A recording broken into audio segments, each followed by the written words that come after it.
Et bonjour à tous.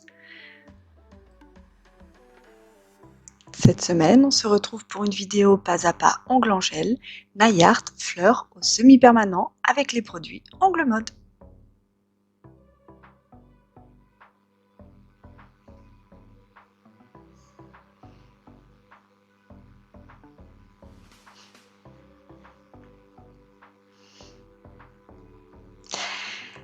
Allez, c'est parti. Donc là, aujourd'hui, j'ai filmé un de mes entraînements de ces fameuses fleurs au semi-permanent.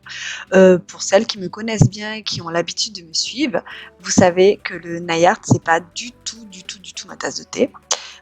Déjà, j'ai pas assez de patience pour ça, et en plus, je suis pas du tout douée dans le dessin, donc je vous avoue que ça reste quand même assez compliqué. Donc faire des arabesques, des waterway, des choses comme ça, ça va. Mais alors après, dès qu'il faut attraper un crayon et dessiner, c'est vraiment compliqué pour moi. Mais bon, c'est pas grave. En ce moment, je me suis dit que, il était temps que je m'y mette à vraiment beaucoup, même si j'éprouve pas vraiment de plaisir à réaliser ce genre de choses, ce genre de nail art. C'est long, ça demande beaucoup d'attention et c'est pas quelque chose qui me plaît plus que ça. Mais bon, c'est pas grave. Vous êtes en demande de vidéos pour ce genre de technique, donc de temps en temps, je vous en ferai une. Et puis bon, là, ce sont des entraînements, donc autant le faire ensemble. Donc pour l'instant, ce qui m'avait posé le plus de difficultés, c'était vraiment d'arriver à réaliser les pétales de cette fleur vraiment de façon uniforme, avec des proportions cohérentes. J'en ai fait, je peux vous garantir que j'en ai fait quelques-unes sur les capsules avant d'arriver à faire une fleur qui soit jolie et qui ressemble vraiment à quelque chose. J'ai éprouvé beaucoup de difficultés à réaliser les pétales uniformément, quoi. Soit il y en a un qui était très grand, un plus petit, et du coup la fleur elle était toute chelou. Donc dans un premier temps, on fait son patron au crayon à papier sur la capsule. Alors il y en a qui font déjà leur fond de couleur. J'ai vu cette technique. Après, sinon, j'ai vu une technique où on pouvait faire le fond de couleur après. Donc moi, je préfère faire de cette façon. Une fois que j'ai eu dessiné les pétales de ma fleur au crayon, je remplis avec du blanc. Le fond blanc, c'est juste pour permettre à mes couleurs, les autres couleurs que je vais mettre après, de ressortir. Là, je catalyse.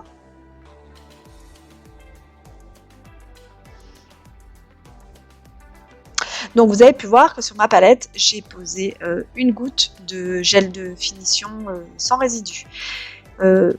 Cette goutte, elle va me permettre de m'aider à dégrader en fait mes couleurs. Donc là, j'applique mon jaune fluo un peu partout. Alors après, il n'y a pas de marque de semi-permanent particulier. Moi, je trouve que les semi-permanents qui sont légèrement transparents, qui font un peu un effet vitrail, sont plus sympas pour ce genre de technique à travailler parce qu'on arrive à bien les dégrader. Mais après, c'est vous qui voyez. Hein. N'hésitez pas à me confier vos petites astuces, vos produits chouchous, quel type de texture est plus agréable à travailler pour cette technique. Alors là, c'est pareil. Normalement, j'ai vu il y a plusieurs techniques qui se font. Soit on peut dégrader là, les gels. Vous avez vu, je n'ai pas catalysé mon gel jaune. Je viens dégrader un petit peu mon gel rose. Ou sinon, après, il y a une autre technique qui consiste à catalyser la couleur de fond et ensuite à venir dégrader les autres couleurs. Donc j'ai essayé les deux façons et vraiment pour le départ, c'est cette technique que j'arrive le mieux. C'est-à-dire que j'ai posé mon jaune, je n'ai pas catalysé, j'ai fait un petit liseré de rose fluo autour que je viens dégrader. Pourquoi? Parce qu'en fait, c'est plus facile de dégrader les deux couleurs lorsqu'elles ne sont pas catalysées. Et donc finalement, en faisant cette technique-là, ça m'a été plus simple après de venir dégrader les autres couleurs.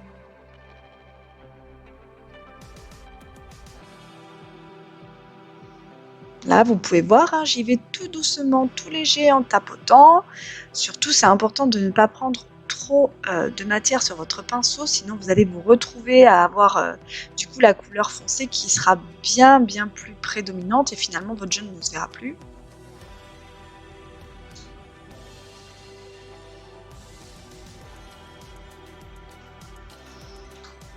Vous voyez, j'essuie régulièrement dans ma finition sans résidus mon pinceau parce que ça m'aide aussi à venir dégrader, à vraiment flouter sans trop disperser la couleur rose et garder vraiment cette nuance avec le jaune derrière.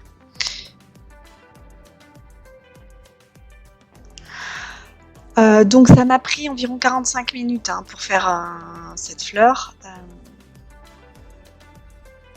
Sans la partie dessinée, parce qu'en fait je m'étais entraînée plusieurs fois d'affilée à dessiner la fleur, donc je l'avais fait sur un autre jour. Et étant donné que ça m'avait demandé pas mal de temps aussi, du coup j'avais pas fait tout le même jour. Donc vous voyez, déjà 45 minutes pour faire une fleur, bon, j'imagine que c'est parce que c'est le début et que j'ai pas l'habitude d'en faire, mais c'était déjà beaucoup trop long pour moi, j'en avais vraiment marre. Donc là, vous avez pu voir que j'ai catalysé et maintenant je vais continuer de venir dégrader mon rose fluo. Cette fois avec, vous voyez, j'ai trempé mon pinceau dans le gel de finition sans résidu transparent. Et ça me permet de vraiment bien flouter. Et en fait, finalement, en faisant cette technique de flouter d'abord le jaune et le rose et ensuite de catalyser et après de venir reflouter le rose, eh bien, j'ai un meilleur résultat. Voilà. Après, il y a des fois, vous allez vous retrouver lors de formations, on va vous expliquer des choses d'une autre façon, mais on ne va pas vous dire que c'est possible de le faire d'une autre façon, parce que ben voilà, c'est comme ça. Il ne faut pas hésiter, quand vous n'arrivez pas avec une technique, d'essayer autre chose. Des fois, vous me posez des questions qui, pour moi, attention, je ne critique pas, me semblent bêtes, et je me dis, au lieu de me poser la question, pourquoi est-ce que vous n'essayez pas tout simplement et vous trouveriez votre réponse? Alors bien sûr, je ne vous dis pas d'aller essayer sur la cliente, ça c'est sûr, mais faites un test sur une capsule, faites un test sur vous. Parce que parfois, il y a, en plus, c'est même régulièrement, souvent, les questions que vous posez, oui, bien sûr, c'est complètement réalisable de cette façon, de cette technique. Là, c'est pareil. Pour ces genres de fleurs, si vous avez une autre technique pour la réaliser, n'hésitez pas à le partager avec nous. Et dites-moi comment vous faites.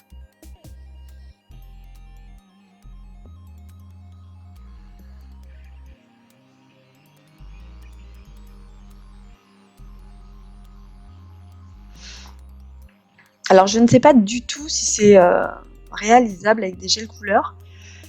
J'ai vu que beaucoup de filles le faisaient, enfin beaucoup de personnes le faisaient avec les semi-permanents, donc j'imagine que c'est parce qu'avec les semi-permes, c'est plus simple de faire le fondu entre les deux couleurs et de dégrader, mais peut-être qu'on peut faire ça avec des gels de couleur, pourquoi pas? Alors dans ce cas, je pense qu'il faudrait quand même des gels de couleur avec une texture pas trop crémeuse, quoi. Enfin, ça serait... pareil, n'hésitez pas, si vous le faites avec des gels de couleur, n'hésitez pas à nous le dire.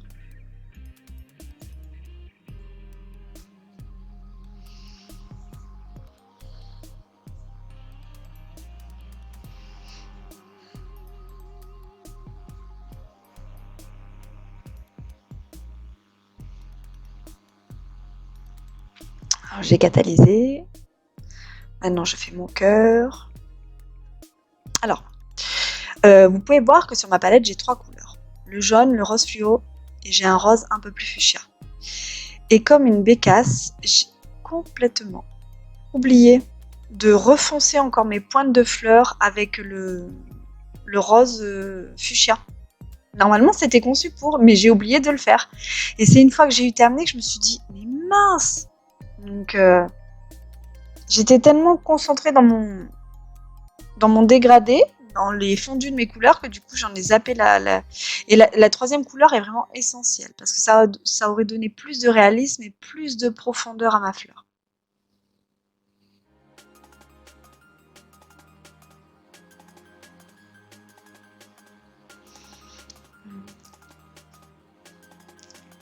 Donc actuellement, cette fleur, c'est un modèle que j'ai trouvé sur internet. Et que je m'entraîne à faire déjà depuis quelques temps. Alors après, pendant le confinement, j'ai pas eu trop l'occasion de m'entraîner, mais là, depuis le début des vacances, j'ai pu un petit peu trouver du temps pour pour faire ces entraînements. Donc là, vous voyez, hein, tout de suite, déjà, c'est plus joli que ce que j'aurais pu faire il y a quelques temps. Alors c'est sûr que comme beaucoup de monde, hein, pendant le confinement, on a eu toutes des occasions de s'entraîner, de se former via le net. Alors là, je prends du gel peint. Gel peint blanc, gel peint noir. Là, c'est pareil, du coup, je n'avais plus sous mes yeux le sens d'application des choses.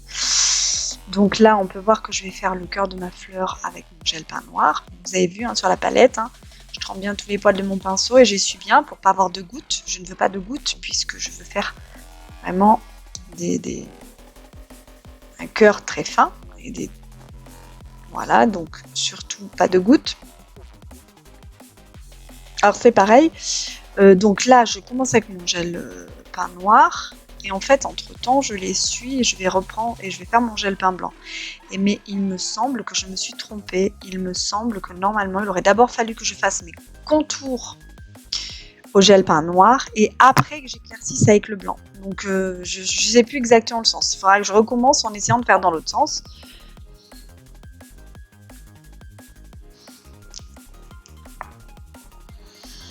Bon, après, le résultat est joli aussi, hein. De toute façon, vous allez voir qu'une fois que j'ai fait mes contours, après, ça donne un peu plus de profondeur.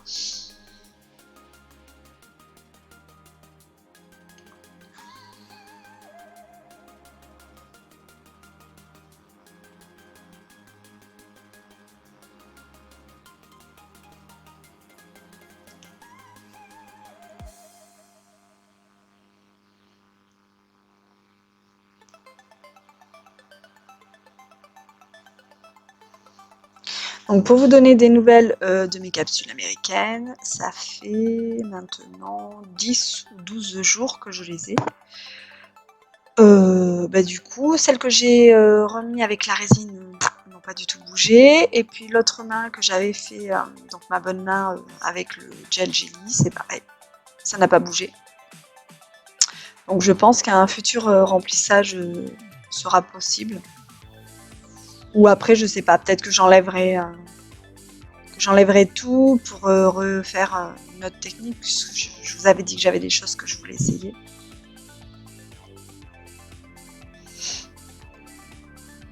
Donc là, on peut voir tout de suite, hein, que dès que j'applique le blanc, ça donne du contraste, ça donne de la profondeur. Et alors après, quand je vais vraiment mettre le noir, enfin le gel noir là, vraiment pour terminer ma fleur, et que je vais faire le contour coloré, la fleur va prendre plus de réalisme.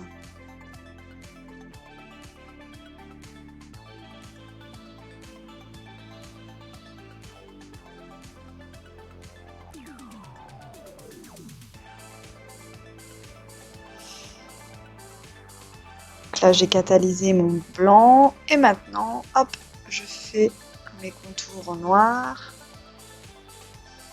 Voilà.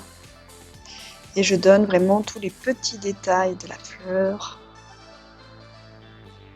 avec les contrastes. Et tout de suite, hein, on peut voir que la fleur, elle ressort.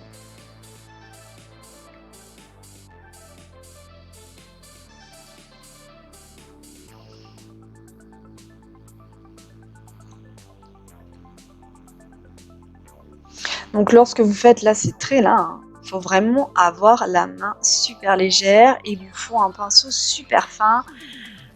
Le pinceau que j'utilise, c'est un pinceau de chez Ongles Mode et c'est le pinceau de détail, le moyen il me semble.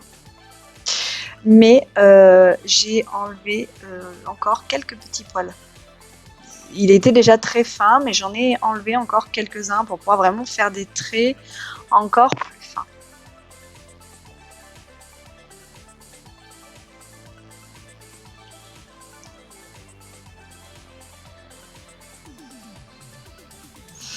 Donc voilà, ça c'est le genre de choses que je vais continuer à m'entraîner à travailler. Et puis je reviendrai certainement vous montrer des résultats au fur et à mesure dans quelques temps. De toute façon, je vais essayer de vous faire plein de petites vidéos comme ça pendant l'été.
J'ai catalysé.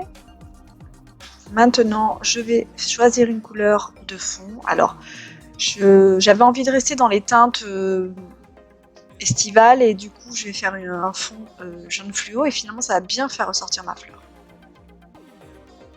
L'avantage que lorsque vous faites une couleur de fond comme ça au dernier moment, si par exemple la couleur de fond que vous choisissez ne s'accommode pas avec les teintes de la fleur, là, tant que c'est pas catalysé, vous pouvez changer.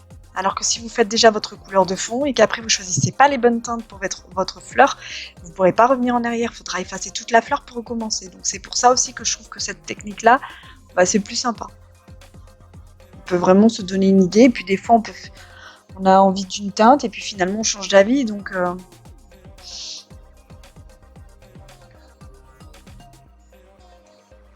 je catalyse et ensuite je vais venir mettre ma finition sans résidu, la Clear de Go.